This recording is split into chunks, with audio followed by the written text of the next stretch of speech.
आज आपण एका अशा अभिनेत्रीबद्दल बोलणार आहोत जिने जगण्याला व्यक्तिगत आयुष्यामुळे नवीन व्याख्याच दिली। ती अभिनेत्री म्हणजे झेबा बख्तियार। 1991 साली हिना चित्रपटातून झेबा बख्तियार आपल्या भेटीला आली आणि आपल्या अभिनयाने सगळ्यांच्या मनावर अधिराज्य गाजवलं। पण बॉलिवूडमध्ये तिला जेवढे यश मिळालं तेवढाच खडतर वळणामुळे तिचं व्यक्तिगत आयुष्य वेगळ्या मार्गावर गेलं। 1965 साली पाकिस्तानमध्ये जन्मलेली झेबाने अवघ्या 17व्या वर्षी म्हणजेच 1982 साली पहिले लग्न केलं सलमान गिलानी या पाकिस्तानमधील व्यक्तीशी। मात्र हे लग्न 5च वर्ष टिकलं। यानंतर तिच्या आयुष्यात आलं एक नवीन वळण। मुंबईत भेट झाली प्रसिद्ध अभिनेता आणि डान्सर जावेद जाफरीशी।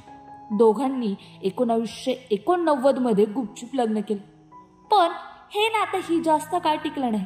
अवघ्या 2 वर्षात दोघं जण वेगळे झाले। यानंतर 1993 मध्ये झेबाच्या आयुष्यात आला प्रसिद्ध गायक अदनान सामी। लग्न झालं, मुलगा अजानचा जन्म झाला, पण हेही नातं फार काळ टिकलं नाही।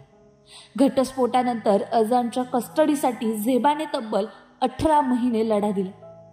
त्या काळात झेबा म्हणाली होती, लग्नानंतर माझं डोकं ठिकाणावर नव्हतं। काम करत होते पण अनेक अडचणी येत होत्या।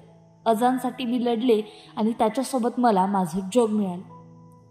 बॉलिवूडमध्ये काम करण्याची संधी मिळेनशी झाली। त्यानंतर झेबा परत पाकिस्तानमध्ये आली आणि तिथे टीव्ही मालिकांमध्ये व चित्रपटांमध्ये काम करू लागली। तिच्या व्यक्तिगत आयुष्यात 3 घटस्फोटानंतर अखेर 2008 साली तिने 4थं लग्न केलं सोहेल लगारी या पाकिस्तानी व्यावसायिकाशी।